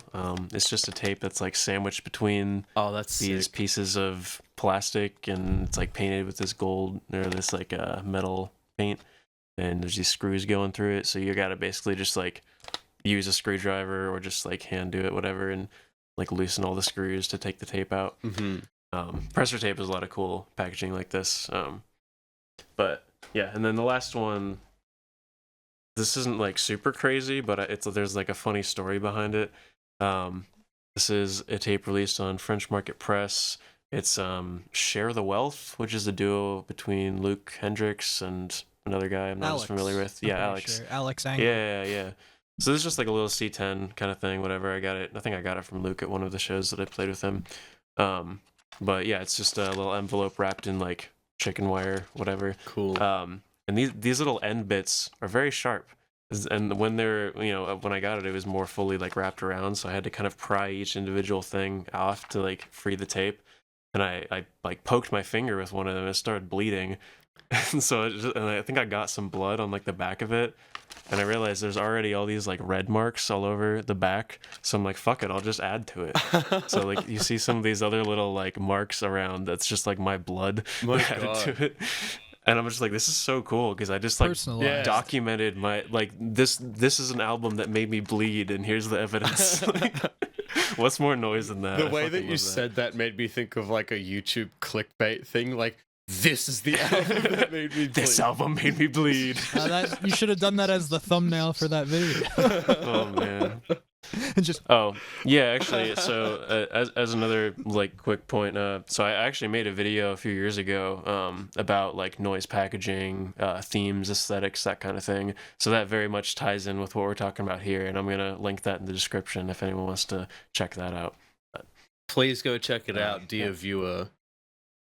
Okay. You guys can show off what you got. Do you want to go next, Slater? yeah, I mean, I just have the one. Other than the one that I've been making that I showed off last time, because yeah, I mean, I have a couple of those tapes that come in the the plastic bag and this and that, but I didn't really count that. And then obviously I have the Denatured Noise compilation. I would count that among, but again, we saw that last time. And Caden's Spatial Absence release on the circuit board. I have that, but again, it's. But this one. Luke gave this to me in exchange for something I've done for them before, but I had to look this up. It's a collaboration between Vanity Productions and Evil Moisture. Cool. All right, and so it's in this like little box that seems to be. It seems like they got this little tape mailer and then covered it in. If you look close, it looks like maybe advertisements of some sort. And then it's sort of like gessoed over, maybe. And then there's a little picture attached to the front. But then on the inside, not only is there the tape and an insert, this is also wrapped around the tape.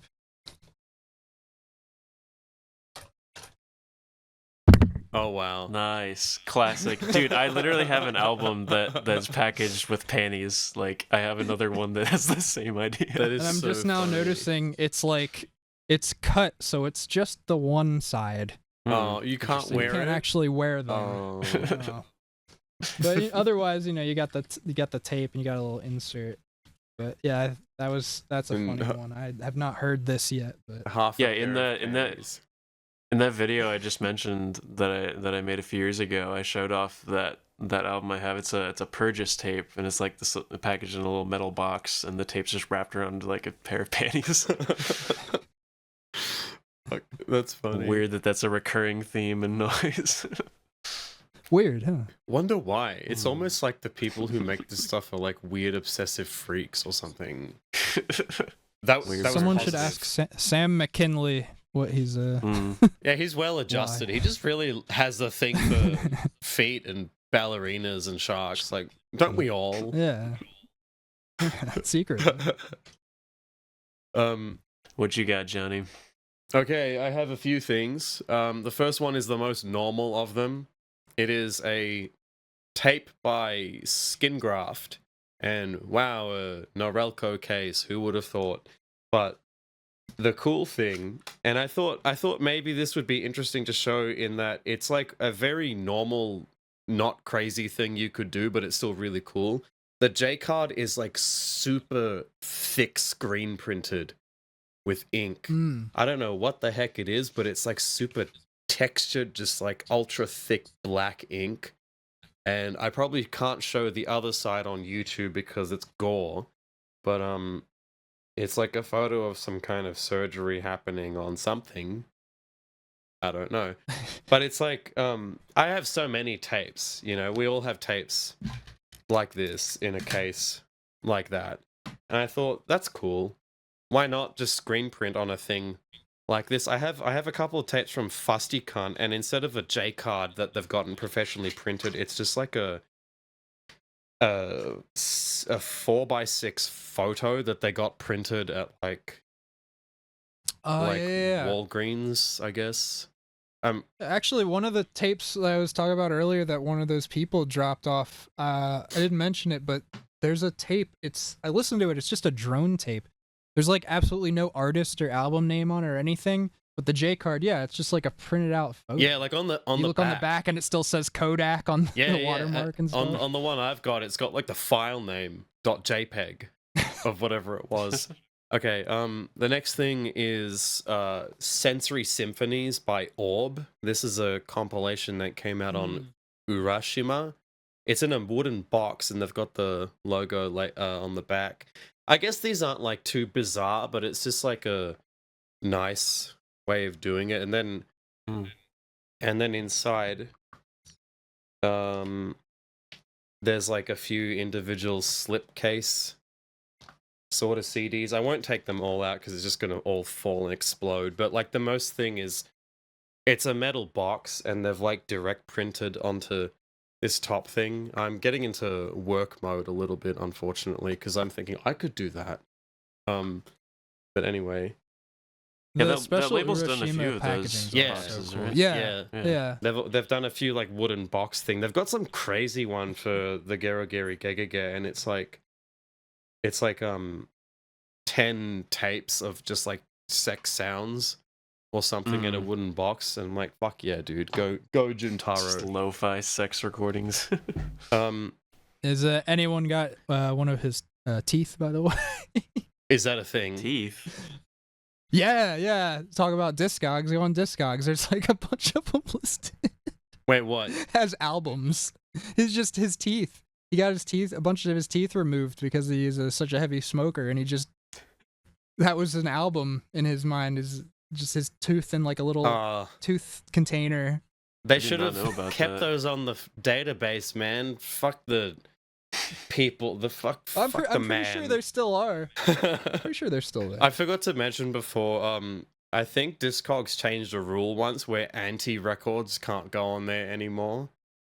Oh, I remember. Yeah, so there's an 8-track Really? I feel like I've thing. seen a lot of those. There's an 8-track smorg thing that's like a box full of like burnt magnetic tape and cotton, and it was called a bunch of zeros, just like 00000, and it's not on there anymore. Anyway, the next thing is NATO Uniformen by Alberich. Great album. Yeah, yeah. It recently got a reissue, and this is the original one from 2010. It's a box, and there's a thing with a lot of inserts in it, like dozens. And then there is a bag with 8 cassettes in there, arranged in a square. And they're all C30s. And then there's like some prints on the inside. It says, "For the god unwilling to create," and then Alberich performs heavy electronics. And I thought, like, again, going back to that skin graft one I showed before, I thought it's not that insane. Like, they're just tapes. They're just normal tapes with J cards in boxes, but like the way that they presented them, I thought was sort of crazy, because like, what is this box? I don't know. I don't know what it is. I know that this label have done stuff in reel-to-reel boxes. Like, they've repurposed a thing and used that, which is interesting to me, because I don't know. It made me think of, like, do you go to a shop and find all these boxes and go, you know what? I could put 8 tapes in there. I could ask some of my colleagues to make really long albums, and I'll put them out on 8 cassettes and do 50 copies each. I don't know, that's sort of insane to me. It looks kind of like a specific type of like a mailer, like a 7-inch mailer maybe, but like for multiples. Yeah. Oh, that's a Kind good of. point. I wonder 'Cause if a 7-inch fits in there.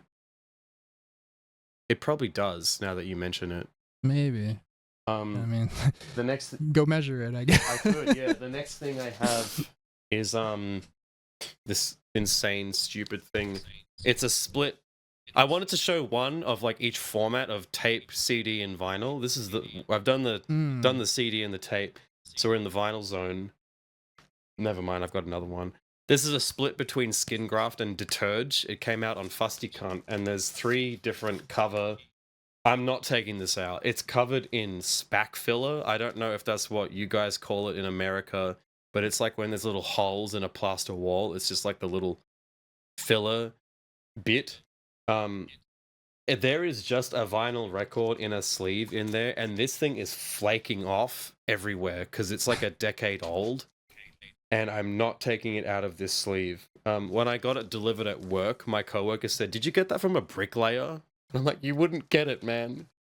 It's from a fucking noise label, but I just thought, like, it's super textured and it feels gnarly, and I know that there's a few other types. Like, this album had a few different variations. And That's cool. there's like a Vermeer 7-inch that was like, it came in sandpaper or something. Like the sleeve was I was just gonna say sandpaper. it's somewhat on topic, but have you ever heard of you know the band Public Image Limited? No. Mm. They were like one of the first post-punk bands. It was Johnny Rotten's band after Sex Pistols, and their first 2 records especially, it was the first 3 are fucking abrasive and weird, and I highly recommend checking them out. The 3rd one especially is like very industrial and like electronic and just strange and fucking cool. But their second album, famously, they said in interviews what they originally wanted to do was make the sleeve just sandpaper. So that the idea was, in order for people to put it in record stores, it would have to ruin all the records on either side of it. But what they ended up doing was not as destructive, but still kind of crazy. And it's like one of the more collectible records you'll find that record stores are always like really into. Is it was came out and it's called Metal Box, because it's like 2 or 3 LPs, and it's in this like, it looks like a film canister or something, like exactly 12-inch size. So they fit like perfectly in there, and it's just this metal container that like apparently getting the records out of is such a pain in the ass. And these days now, because they're old, like depending on how people took care of them, a lot of the boxes are like rusting up and stuff. Oh, yeah. So it's still very much in vein of kind of what their intentions. You reminded me, I do not know how to pronounce his name. There is a French turntablist artist named Martin Tetriote. I don't know. I'm so sorry to any French speakers out there. He's done like lots of collaborations with like Onkyo and EAI people. I'm pretty sure he has an album that was on vinyl and it had no sleeve. It was just the record on its own, so it would just get damaged like instantly, and that was like part of it. Yeah. Which is kind of cool. Hell yeah. Hell yeah. I got 2 more things to show, and they're both really strange. This is Squirting Bowtie by Exploring Jezebel.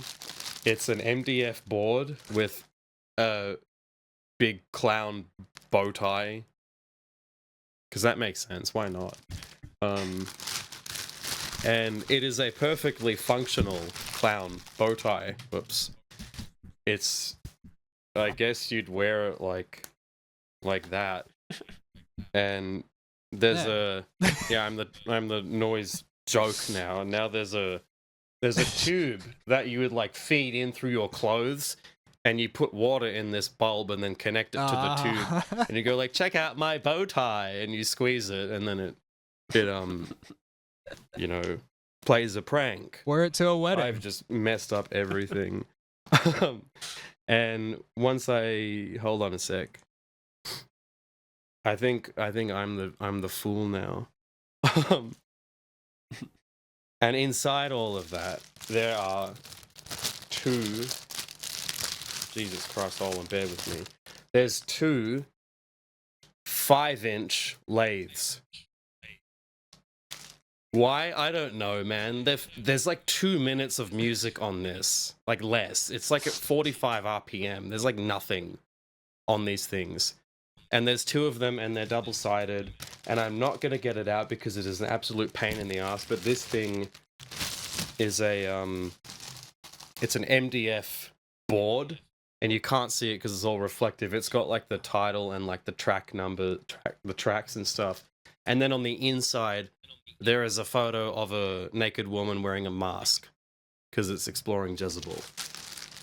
But it's just so fucking bizarre because it's like a big bow tie, and then why 5-inch lathes? Like, what the hell? Yeah, I feel like that goes back to what we were talking about of like certain packaging just being inconvenient, inaccessible. Yeah. Like it reminds me also of that series. I forget what label did it, but I think it was called like Waste of Plastic or Waste of Tape or something, where it's these like 1 minute cassettes, like 30 seconds on each side. It's just like you could have put so much more on there, but you just like, putting this tiny amount. And it's so funny. Like, it's so inherently funny and bizarre and stupid. Like, that's the point.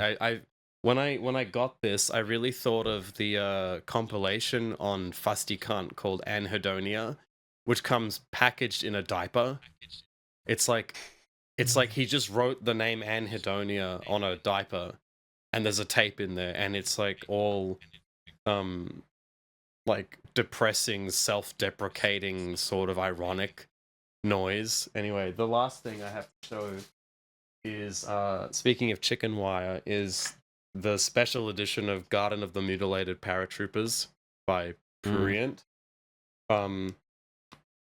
This thing, it's a case of chicken wire, and there's a paper envelope that's been painted, and I've undone it so it doesn't look the best, but when I got it, it was like all perfectly bondage tied up, and I don't know, I'm not going to take it out because it's a pain, I'm sorry, but in there's 3 tapes just in normal cassette boxes like that, and a booklet. And like you, Caden, I also pricked my finger on this. It's not like razor sharp, but if you're not careful, it's just you'll poke an eye out. You'll stab your finger or something. And I'm pretty sure this thing has just been scratching the shit out of my wooden shelf every time I put it on, and it's like, yeah, you got what you wanted, man. You paid for this. What did you expect? And I have another thing. Looks awesome though. Yeah, and that's the thing, because it looks insane, right? And I have another thing from this label that's also wrapped in chicken wire, but there's no. It's a cassette, but it's not in an envelope inside the chicken wire. It's just a cassette in chicken wire, and I thought if I move this thing wrong, it's gonna puncture the magnetic tape, and the tape is fucked. And it's like, right. Maybe that's the point. And I know this label had another thing recently where it had a bare razor blade attached to like the front, and when they shipped it, there was like warnings saying, like caution, sharp or something, which is just insane. But those are probably the coolest or weirdest or stupidest things in my collection. Nothing like the Doritos douche bag thing that you had. That was so funny. Yeah, I mean, I have plenty of other examples of weirdly packaged things. I just hand selected a few of them, but yeah, thanks for showing all that. It was some cool stuff. Yeah, man, I don't know if we really talked about it too much, but I feel like this. Okay, we started off the episode talking about what's the similarities or differences between noise and like commercial music. This is 100% noise. This weird shit is 100% noise. I cannot even think of like another similar genre where they would go, you know what, let's just put it on 2 5-inch lathes and put a big bow tie with it. Let's do it. I can't think of another one. Like punk. No, I don't know. Like I was saying earlier, like obviously some of those underground punk subcultures, they come close, but to your credit, no, not quite to that degree. Noise takes it to the logical extreme of just like the most absurd, insane, just like whatever nonsense ideas you have, like you can do it with noise. Yeah. Like you'll occasionally see weird packaging like that in other styles of music here and there, but it's like very few and far between. It's not like a consistent thing. Like there's no other genre, no other scene in which this is like those are usually an thing. exception. Yeah. that's the thing too, and that's the major difference. If that happens with anything else, it's an exception to the rule. Yeah, Mm. like the most I can think of is like a vaporwave album coming on a mini disc. That's it. I mean, that's not even special. I did do a show one time with a vaporwave artist who released his album via T-shirt. What? Hmm. How does that work? Obviously not, Can I literally, play but this it t-shirt? was like it was a limited release T-shirt he did with some label, and on the back of the shirt was a QR code, and that was the only way to get the album. That's pretty clever. It was a cool concept. That's okay. Yeah, I can see that. That's a. I just thought like back to our discogs conversation. How would you archive this format T-shirt? Shirt. Yeah. Just the picture is just some guy wearing Yeah, it. like can you pose with the T-shirt for me? I need to take a photo for discogs. I feel like it's kind of similar to releasing like a USB stick or something. Oh, it's like it's just the digital files, but the way that you get it is like, interesting and different. I completely forgot about USB sticks and like SD cards. Sometimes music gets released on those. I can think of I'd release something that way. Void had a Older compilation projects. on an SD card, for example. But that's like the most I can think about it for noise. But yeah, that's another one. Yeah, it makes sense. That almost feels like a cop out for noise. It's probably like the smallest like type of format you can release, right? Just a little card, little drive. So yeah, there's a lot of possibilities with that for sure. Although I have seen one guy on Instagram, he did a 1-inch record. That's funny. We've got like 2 seconds on it. One locked groove. Have you guys heard of the British sound concept artist? I don't know how you pronounce his name. JLIAT. Julia. Yeah, like he's like an ambient drone kind of guy. Right? It's sort of in that vibe. He has an album which is like an extremely, extremely long harsh noise wall thing, and it's I think he just made one. The physical format is like 500 DVD-Rs in a briefcase, or like a Pelican case or something with like a luggage handle thing. And I thought you could do that with SD cards if you like released 500 of them at the same time. Well, there was Sutcliffe Hugan. They're famously like one of their first albums was that 10 cassette box. Oh was set on their yeah. graves. But there was also originally Throbbing Gristle. They famously did and apparently they'd update it to whatever the last 23 live tapes were, I guess, up to that point. But they would sell through mail order.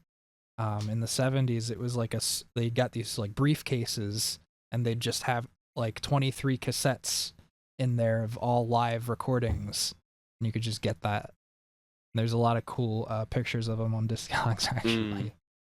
This makes me think of I had a point in my life where I was seriously considering buying the MERS box. Me too. Because it's still I think we've all gone through that phase. It's still available course. from Extreme. Like you could just buy it. They still have some 24 years later. It's like shit. Yeah. I guess everyone has that phase, yeah.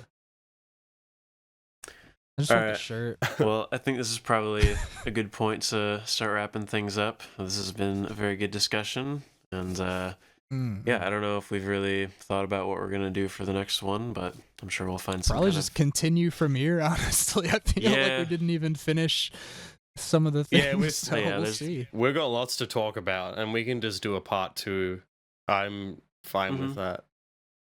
Yeah, and obviously it'll naturally progress and transition into other topics, but yeah, cool. All right, well, it was nice talking to you guys as always, and thanks for watching to the viewers. Thank you for watching. Yeah, till next time. Yeah. So like, comment, and subscribe. Of course. To Caden.